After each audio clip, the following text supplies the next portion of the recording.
What a crazy and up world we live in, and an even crazier and more up year this has been so far.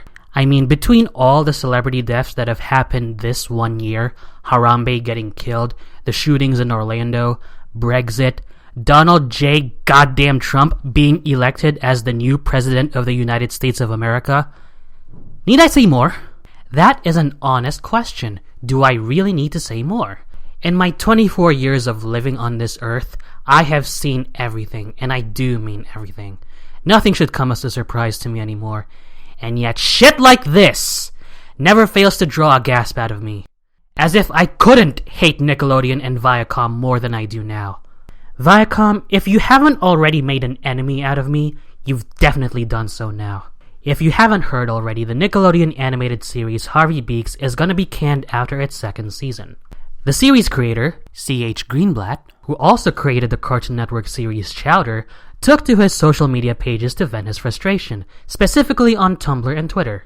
There he'd air his grievances about Nickelodeon's mishandling of his pet project. He'd complain about things like a lack of airtime, a lack of advertising, and the unreasonable expectation of competing with SpongeBob SquarePants. Let that sink in for a little bit. C.H. Greenblatt's past works aside, was Nickelodeon honestly expecting him to compete with their 17-year-old cash cow and not fall flat on his face? Nickelodeon? Really? What are you, stupid? On second thought, don't answer that. We already know what the answer is. Concerning Harvey Beaks, like a lot of other people out there, I like the show a lot. It's one of my favorite current generation Nicktoons, alongside The Loud House and TMNT 2012. It has such a mellow vibe to it that only one other show has achieved so far, that show being We Bare Bears on Cartoon Network. It's charming and innocent, while still sneaking in the irreverence we've come to know Nickelodeon for. It's also a coming of age in a way, in the sense that the protagonist, Harvey Beaks, voiced by Max Charles, has to step out of his comfort zone as he learns about the world around him. So this show covers multiple dynamics of childhood that we've all experienced in our childhoods. That's a bona fide recipe for success. Too bad Nickelodeon doesn't see it like that. It's just shit after utter shit with them, along with Viacom's other networks. In the grand scope of things, C.H. Greenblatt isn't the first victim of this. He's just the most recent one. There have been plenty before him who have had to deal with Nickelodeon's bullshit. The most noteworthy cases are Jonan Vasquez, Rob Renzetti, and Bill Burnett and Larry Huber, the creators of Invader Zim, My Life as a Teenage Robot, and Chalk Zone respectively. Invader Zim will go down in history as one of the greatest animated stories never finished, although that might just change in light of recent developments. My Life as a Teenage Robot I've already covered in great detail. Too bad the cocksuckers at Viacom don't want you to hear what I have to say about it. Chalk Zone started off kinda rough considering that it debuted in the wake of Invader Zim's cancellation, but over time it's been received more favorably. It took what was originally a rudimentary art style and utilized it to its utmost. This is a show that's bursting with imagination in both its traditional art style and its minimalist chalk-based art style. And as a voice acting fanatic, I have a soft spot for the two main characters, Rudy Tabooty and Snap, who are voiced by Elizabeth Daily and Candy Milo respectively. That reminds me, it's kind of ironic. Here, Elizabeth Daily voices a character that makes frequent use of chalk, while Buttercup destroys all of Bubbles' chalk in an episode of the original Powerpuff Girls called All Chalked Up. Kinda weird. So, yeah, this was a fun little show on Nickelodeon, one that could have grown bigger than what it is now, if it hadn't been tossed around between one time slot to another. And the less I have to talk about Nickelodeon rejecting Pendleton Ward's pitch for Adventure Time, the better. Fast forward to 2016, and Nickelodeon still hasn't learned a damn thing. The reason it's unfair for C.H. Greenblatt to be forced to compete with SpongeBob? And this is all coming from Greenblatt himself. Again, you can check it out on his Twitter and his Tumblr. According to the information that's been circulating around those social media websites and on Cartoon Brew, in this year alone, Nick will have aired a little over 15 hours worth of Harvey Beaks episodes. Now keep in mind, with SpongeBob being Nickelodeon's premier cash cow, they're obviously gonna air that for way more than 15 hours. So you can see why it's kind of unfair for Nickelodeon to put this kind of burden on C.H. Greenblatt's shoulders. And if that wasn't bad enough, and again this is all coming from C.H. Greenblatt himself, Nickelodeon has decided that the brand new episodes of Harvey Beaks will be aired not on their main channel, but on Nicktoons, slowly and methodically killing the series off. Wow!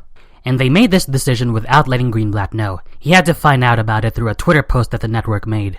And if that still isn't enough for ya, because no one really knows what true evil is like until it rears its ugly head, Nickelodeon forced him to apologize on Cartoon Brew. That's right, forced, as in coerced, as in he made that apology after being lectured by the corporate stooges at Nickelodeon into making that apology, not because he meant it. And there you have it, ladies and gentlemen. That is what one of the largest family networks in the world has resorted to, coercion. Who knows what other underhanded tactics they'll be resorting to next. Suck a big fat dick, Nickelodeon, and while I'm at it, suck a big fat dick, Viacom. Calm down, Martin. Calm down. When I say Nickelodeon, I'm referring more to the network, the corporate side of things, and not so much the actual animation studio or studios. If word of mouth is anything to go by, the animation studios are innocent in a situation like this. They're completely off the hook. I've seen and heard a lot of people from across the internet singing their praises and saying stuff along the lines of, "Oh, it's a nice environment to be in, and it's such a tremendous pleasure to meet so many creative and like-minded people, and working alongside these individuals and putting their talents together to create something special and entertain a wide demographic spanning the entire world." It's just that they have the misfortune of being associated with and having to work with deplorable networks such as Viacom and Nickelodeon. So, Nickelodeon's animation studios, they're off the hook. Nickelodeon the network, and by extension Viacom, they are in deep, deep trouble. Until we see some major changes in the both of them, until they stop resorting to just SpongeBob, or turning to the internet for uninspired garbage, or Dan Schneider for vomitous, outdated, out-of-touch live-action filth, until they treat their programming and their creators with the dignity and respect they deserve, I don't like their chances in the long run. If you guys are curious to know about the situation with Nickelodeon and Harvey Beaks, I'll provide a couple of links in the description below, or you can always ask CH Greenblatt himself. I recommend doing so on his Tumblr account, since that's where most of his activity takes place. So that's gonna do it for my rant for today, and I'm sorry that it's not the most pleasant thing that I can put up on my channel. Hopefully I can turn that around with the next video I put up. I'm the one and only CR Martin. Ciao for now. Nickelodeon, Viacom, f*** you.